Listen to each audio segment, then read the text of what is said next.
এবারের বিপিএল এর প্রথম সুপার ওভার, সেখানে রংপুরকে হারিয়ে জয়টা তুলে নিয়েছে রাজশাহী ওয়ারিয়র্স।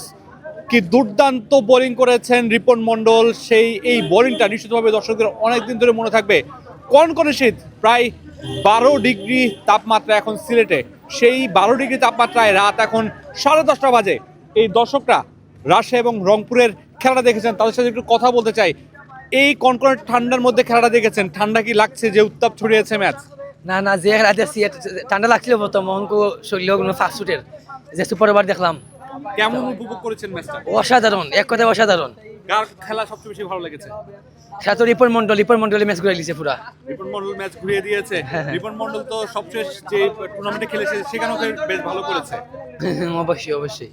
আমরা একটু আপনাদের কাছে জানতে চাইবো, আসলে কেমন দেখলেন এই ঠান্ডার মধ্যে এত রাতে আপনারা মাঠে বসে খেলা দেখছেন? আসলে অনেক ঠান্ডা ছিল আজকে। প্রথমে আমরা ভেবেছিলাম চলে যাব, তারপর চিন্তা করলাম না, পুরো ম্যাচটা দেখে যাই। আসলে ভাই অসাধারণ। আমাদের মনে হচ্ছে আমাদের সিলেট টিম, আমাদের হোম টিম, কিন্তু আমার মনে হচ্ছে সিলেট থেকে এই ম্যাচটা বেশি অসাধারণ ছিল, কারণ এখানে সুপার ওভার ছিল এবং আমাদের কাটার মাস্টার মুস্তাফিজ ছিল। হয়তো বা এরকম পারফরমেন্স করতে পারেন, আমরা আশাবাদী। হাতি মলে গেলেও লাখ টাকা, জিতে থাকলেও লাখ টাকা। মুস্তাফিজ অলওয়েজ মুস্তাফিজ। আমরা আশাবাদী সে কামব্যাক করবে ইনশাআল্লাহ, রংপুর ম্যাচে কামব্যাক করবে এবং রাজশাহীর জন্য শুভকামনা রইল এবং বিশেষ করে আমাদের সিলেট টাইটান্সের জন্য। এবার কিন্তু ভাই ওই জীব। রিপন মণ্ডলের বোলিংটা কেমন উপভোগ করেছেন? অসাধারণ অসাধারণ। লাস্ট এশিয়া কাপ থেকে এবং পর্যন্ত যে খেলাটা দিচ্ছেন রিপন মণ্ডল, আসলে অসাধারণ।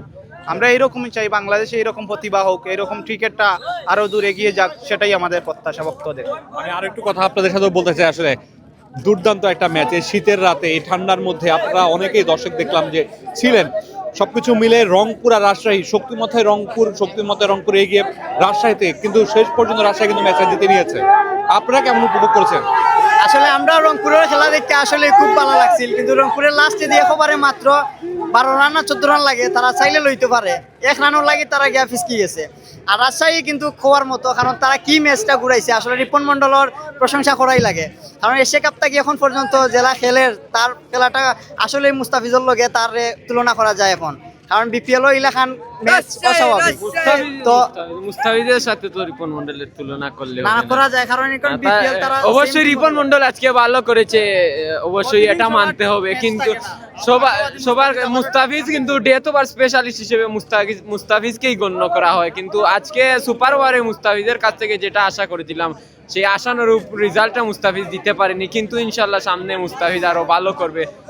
মুস্তাফিজকে নিয়ে আমাদের আজীবন আমাদের ভরসার হাত শুধু মুস্তাফিজই থাকবে ইনশাল্লাহ। আরেকটা বিষয় আমার জানার আছে, এরকম টানটান উত্তেজনার ম্যাচ হলে দর্শকরা আরো বেশি উৎসাহ পাবে কিনা মাঠে ছুটে আসার জন্য? জি জি, অবশ্যই টান উত্তেজনা। এরকম ম্যাচ যদি আরো হয় তাহলে এমনিতেই আমরা প্রথমত এসে আমরা মানে পর্যাপ্ত পরিমাণ জায়গা পাইনি। প্রথমত দর্শকে পুরো গ্যালারি ভরা ছিল, কিন্তু ঠান্ডার কারণে আমরা দেখতে পেয়েছি শেষ পর্যায়ে অনেক দর্শক চলে গেছে। কিন্তু এই ম্যাচটা যারা মিস করছে, আমি বলবো যারা এসেছিলেন, যারা চলে গেছেন, এই ম্যাচটা তারা বাড়িতে গিয়ে অবশ্যই মিস করবেন, কারণ এরকম সুপার ওভারের ম্যাচটা এবারের বিপিএলে এই প্রথমবার, এবং খুবই টান উত্তেজনার ম্যাচ ছিল। আমরা খুবই উপভোগ করেছি গ্যালারিতে বসে। দর্শক আপনাদেরকে ধন্যবাদ। দর্শকরা যেটা বলছিলেন যে এরকম টান উত্তেজনার ম্যাচ এই ঠান্ডার মধ্যে, আর দেখতেই পাচ্ছেন, আমাদেরকে দেখে বুঝতে পারছেন যে কি পরিমাণ ঠান্ডা পড়ছে। সেই ঠান্ডার মধ্যে দর্শকরা বসেছিলেন, এই সুপার ওভারের ম্যাচ দেখে ফিরছেন, এবং যারা মিস করেছেন চলে গেছেন তাদের জন্য আফসোস করছেন।